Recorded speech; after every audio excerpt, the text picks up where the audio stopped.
Bismillahirrahmanirrahim. Assalamualaikum warahmatullahi wabarakatuh. Perkenalkan, nama saya Elva Fitria Nawawi dengan stambuk N1B1119014, kelas ilmu lingkungan A.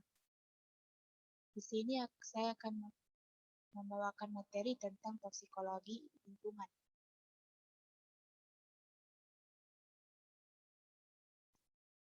Adapun tujuan pembelajaran terdiri dari 9. Yang pertama, toksikologi lingkungan, kedua, pencemaran lingkungan, ketiga, sifat alami lingkungan, keempat, persistensi zat kimia lingkungan, kelima, proses bioakumulasi, keenam, pencemar udara, ketujuh, sulfur dioksida dan hujan asam, 8, mengetahui polusi udara dan kesehatan, dan terakhir, pestisida.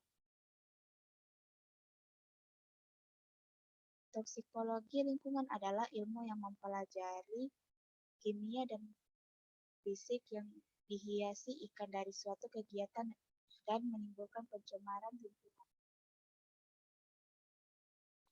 Ekotoksikologi adalah ilmu yang mempelajari racun kimia dan fisik pada makhluk hidup, khususnya populasi dan komunitas, termasuk ekosistem, termasuk jalan masuknya agen dan interaksi lingkungan.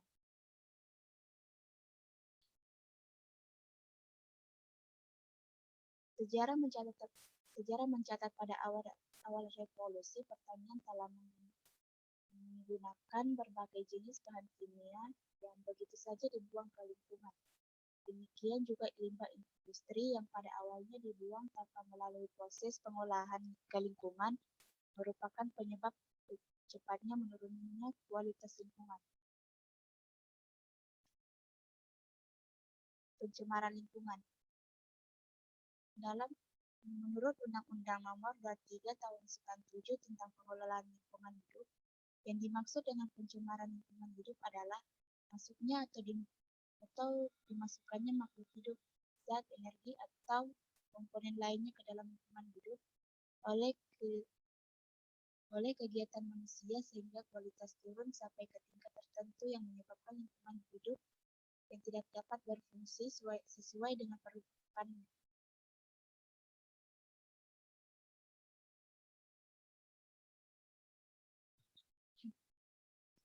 Keberadaan pencemaran lingkungan hidup memerlukan suatu sistem penilaian yang disesuaikan dengan peruntukan lingkungannya. Perlu diingat, di sini kadang diperlukan suatu penilaian subjektif terhadap pengaruh buruk atau baik dari pencemaran tersebut. Sebagai contoh, pada saat pelepasan unsur hara makanan tumbuhan dilepas ke jalur perairan, menyebabkan pertambahan jumlah tumbuhan yang ada dan seringkali diikuti dengan peningkatan jumlahnya ikan. Jadi, nelayan akan menganggap tindakan ini menentukan dengan demikian bukanlah pencemaran. Sifat alami lingkungan. Secara alami, terdapat berbagai macam senyawa kimia di alam yang berpotensial mempunyai efek toksik. Keberadaan dari masing-masing senyawa polusi udara, gas buang mesin industri dan kendaraan bermotor pada temperatur norma, gas nitrogen dan oksigen yang mengisi sebagian besar udara atmosfer tidak bereaksi satu sama lain. Persistensi zat kimia di lingkungan. Degradasi abiotik.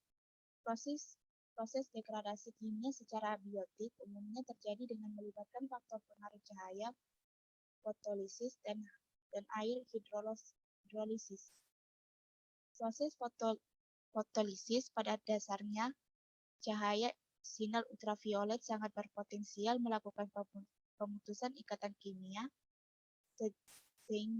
sehingga secara signifikan dapat membantu dalam proses degradasi senyawa kimia di lingkungan.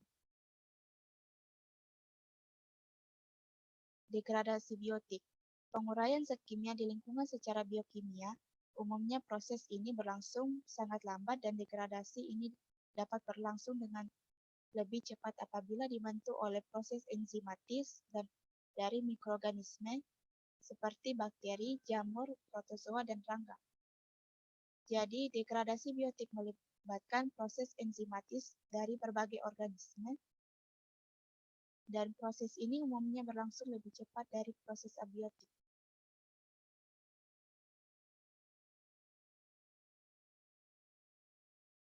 Proses bioakumulasi.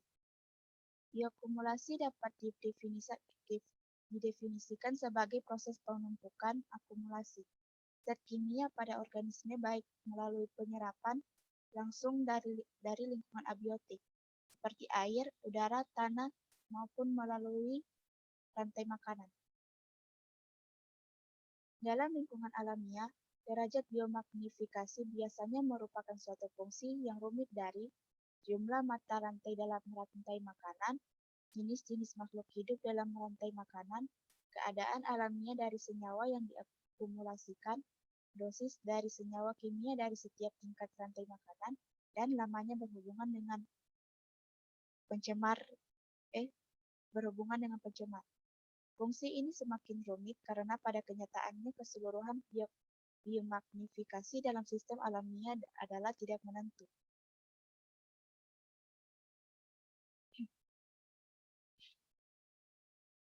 Pencemar udara.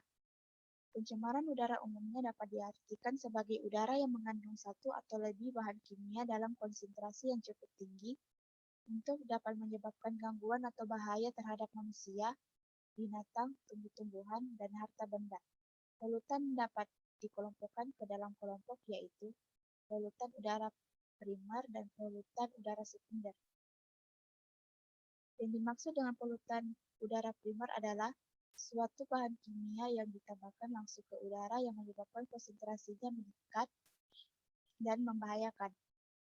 Pencemaran udara primer dapat berupa komponen udara alamiah seperti karbon dioksida yang meningkatkan jumlah sampai di atas konsentrasi normalnya, atau sesuatu yang tidak biasanya terdapat di udara seperti senyawa timbal. Polutan sekunder adalah senyawa kimia yang berbahaya yang berbentuk di atmosfer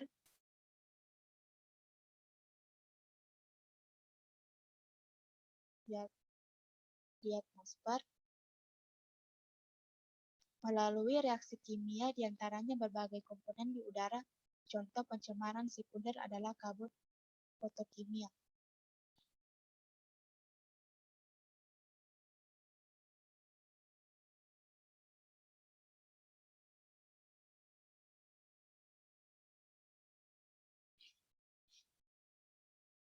Sulfur dioksida dan hujan asam.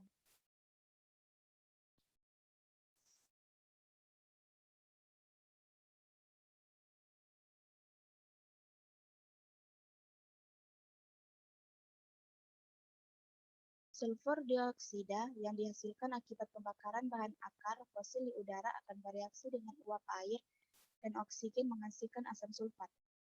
Pelepasan logam toksik ini dapat juga berpengaruh pada ekosistem alamiah perairan. Penurunan pH perairan berakibat juga pada penurunan jalur dekomposisi zat organik, zat makanan dalam sistem perairan.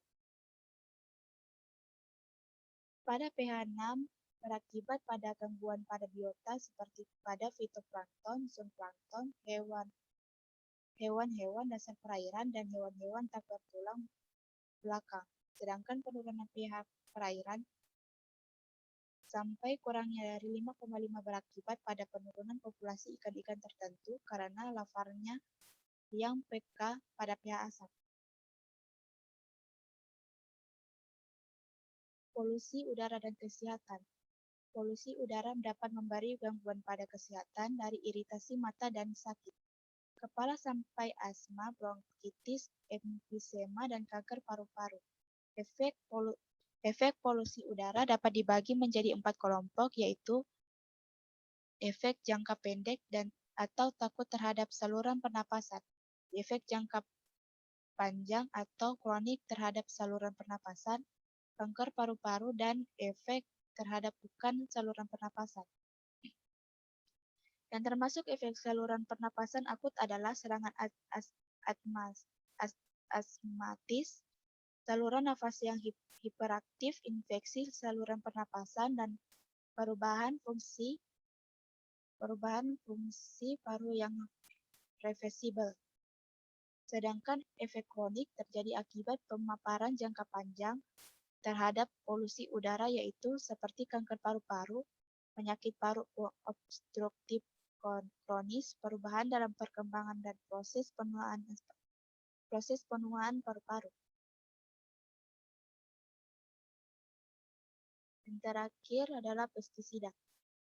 Pestisida adalah bahan-bahan kimia yang digunakan membasmi serangga, tumbuh-tumbuhan, jamur dan lumut, tikus besar dan kecil, kutu, bakteri, burung, cacing gelang, atau bahan lain yang digunakan untuk membunuh binatang yang tidak dikehendaki, yang sengaja ditambahkan ke lingkungan. Dampak lingkungan penggunaan pestisida berkaitan dengan sifat mendasar yang penting terhadap efektivitasnya sebagai pestisida yaitu pertama, pestisida cukup beracun. Yang kedua, banyak pestisida tahan terhadap degradasi lingkungan.